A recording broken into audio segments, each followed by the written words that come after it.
Hello students, आप सभी का स्वागत है आपके अपने यूट्यूब चैनल स्टडी आले पर।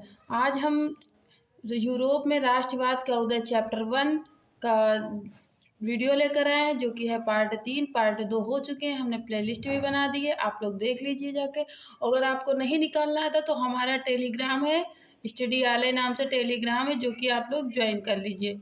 स्टडी आले आले नाम से है टेलीग्राम, आप लोग ज्वाइन कर लीजिए। वहाँ आपको प्लेलिस्ट और वीडियो सब कुछ मिल जाएगी। तो चलिए वीडियो को स्टार्ट करते हैं। आज हम नोट्स लेकर आए जहाँ पर आपको बताएंगे कि वियना कांग्रेस के बारे में बताना है मुझे।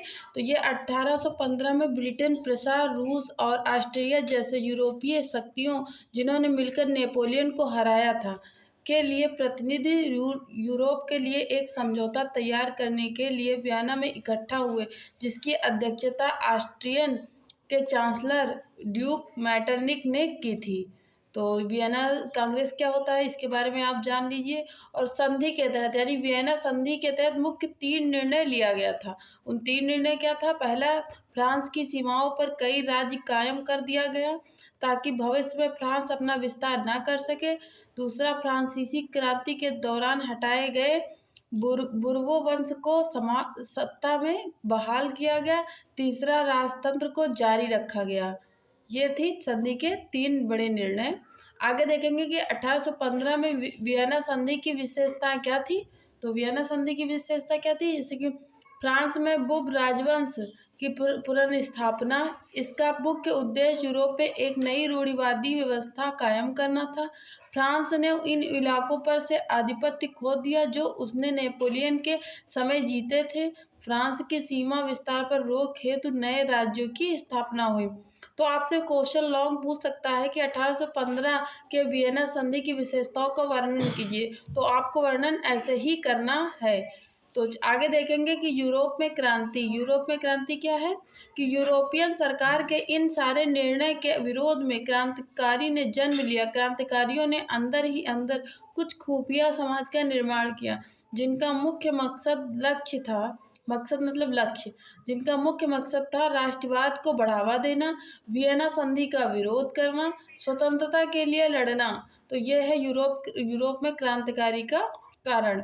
आगे देखेंगे भूख, कठिनाई और जन विद्रोह, इसके बारे में जानेंगे कि 1830 को कठिनाइयों का महान साल भी कहा जाता है। कारण, जबरदस्त जनसंख्या वृद्धि, लोग गांव से शहर की ओर रुख कर दिए, बेरोजगारी में वृद्धि और गरीबी में भी वृद्धि। तो ये सब क्या थी? भूखमरी और कठिनाई में जन विद्रोह कैसे होता है। आगे देखेंगे कि इसी साल के दौरान फसल बर्बाद हो गई, जिससे खाने की सामग्री की कीमत बढ़ने लगी और छोटे छोटे फैक्ट्रियां बंद होने लगी।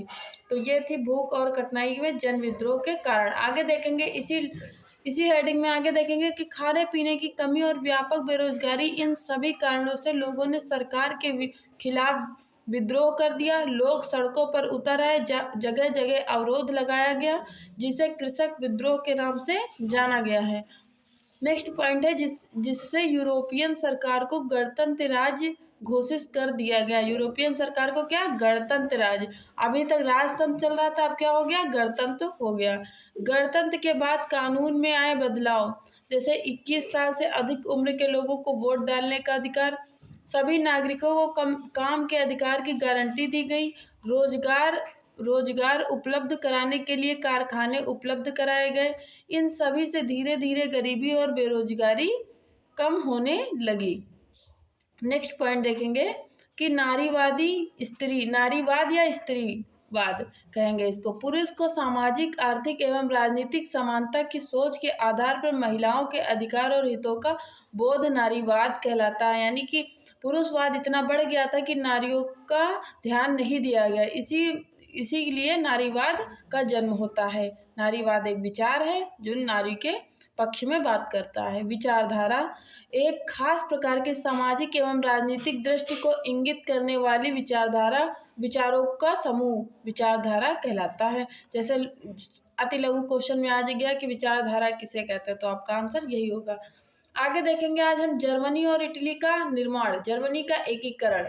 तो 1848 में यूरोपियन सरकार ने बहुत कोशिश की कि वे जर्मनी का एकीकरण कर दे, परंतु वह ऐसा नहीं कर पाए क्योंकि राष्ट्र निर्माण की यह उदारवादी पहल राजशाही और फौज की ताकत ने मिलकर दबा दी थी। उसके बाद प्रशा ने यह भार अपने ऊपर लेते हुए कहा कि वे जर्मनी का एकीकरण करके ही रहेंगे, जर्मनी का एकीकरण करके रहेंगे। आगे देखेंगे कि उस समय प्रशा का मुख्यमंत्री कौन था? Ottoman Bismarck. अब देखिए ये चीजें ना आपको बहुविकल्पीय प्रश्न में पूछ लेगा कि जर्मनी का एकीकरण करते समय प्रशा का मुख्यमंत्री कौन था? तो ऑटोमन बिस्मार्क था और ये जर्मनी के एकीकरण का जनक भी कहलाता है। प्रशा ने एक राष्ट्रीय एकीकरण के आंदोलन का नेतृत्व किया। 7 वर्ष के दौरान ऑस्ट्रिया, डेनमार्क और फ्रांस से तीनों युद्ध में प्रशा की जीत हुई और एकीकरण की प्रक्रिया पूरी हो गई। नेक्स्ट है कि 1871 में केसर विलियम प्रथम को नए साम्राज्य का राजा घोषित किया गया। जर्मनी के एकीकरण ने यूरोप में प्रशा को महाशक्ति के रूप में स्थापित किया। नए जर्मन राज्य में मुद्रा, बैंकिंग एवं न्यायिक व्यवस्थाओं की आधुनिकीकरण पर जोर दिया गया। फिर है इटली का एकीकरण। अभी हमने जर्मनी का एकीकरण किया, ये आपके दीर्घ लघु क्वेश्चन में पूछा जा सकता है। और इटली का एकीकरण भी इसी में, इटली के एकीकरण में पॉइंट है कि इटली 7 राज्यों में बटा था। तो यहाँ से बहुविकल्पीय प्रश्न बन जाएगा कि इटली कितने राज्यों में बटा था? तो 7 राज्यों में बटा था। 1830 के दशक में जोसेपे मैत्सनी ने इटली के एकीकरण के लिए कार्यक्रम प्रस्तुत किया और 1830 से 1848 के क्रांतिकारी विद्रोह असफल हुए। आगे है कि 1862 में फ्रांस से सार्डिनिया पीडमोंट ने एक चतुर कूटनीतिक की संधि की जिसके माध्यम से उसने ऑस्ट्रियाई बलों को हरा दिया। क्या करता है? ऑस्ट्रियाई बलों को हरा देते हैं। आगे देखेंगे हम कि 1861 में इमैनुअल द्वितीय को एकीकृत इटली का राजा घोषित किया गया। नोट: इटली एकीकरण की प्रक्रिया का अध्ययन करने के लिए हमें 3 लोगों पर विचार करना होगा। किस पर? जोसेपे मैत्सनी, काउंट कैमिलो दे काउर और जोसेपे गैरिबाल्डी। तो इन तीनों पर विचार करेंगे जिससे इटली का हो जाएगा। अब हम आगे जोसेपे मैत्सनी के बारे में देखेंगे। इनका जन्म 1807 में जिनेवा में हुआ था और कुछ समय पश्चात वह कार्बोनारी में गुप्त संगठन के सदस्य बन गए। 24 साल की युवावस्था में लिगुरिया में क्रांति करने के लिए उन्हें 1831 में देश निकाला दे दिया गया। तत्पश्चात उन्होंने 2 और भूमिगत संगठनों की स्थापना की। पहला था मार्सेई में यंग इटली और दूसरा बर्न में यंग यूरोप में। मैत्सनी द्वारा राजतंत्र का जोरदार विरोध एवं उसके प्रजातांत्रिक सपनों ने रूढ़िवादियों के मन में भय भर दिया। मैटरनिख ने उसे हमारी सामाजिक व्यवस्थाओं का सबसे खतरनाक दुश्मन बताया। यह है जोसेपे मैत्सनी की बातें। आगे देखेंगे काउंट कैमिलो दे काउर। अब इनके एक एक प्रॉपर लॉन्ग क्वेश्चन भी पूछ सकते हैं, तो आप लोग तैयार कर लीजिए। सार्डिनिया पीडमोंट का प्रमुख मंत्री था। इटली के इस प्रदेशों को एकीकृत करने वाले आंदोलनों का नेतृत्व किया। हालांकि वे स्वयं न तो एक क्रांतिकारी था और न ही जनतंत्र में विश्वास रखने वाला। फ्रांस के साथ की गई चतुर संधि के पीछे काबूर का हाथ था जिसके कारण ऑस्ट्रिया को हराया जा सकता था एवं इटली का एकीकरण संभव हो गया। इटली का एकीकरण क्या हो गया? संभव हो गया। अब तीसरे के बारे में बात की थी, जोसेपे गैरिबाल्डी। ये तीनों ही किससे संबंधित थे? तो ये इटली के एकीकरण से संबंधित है।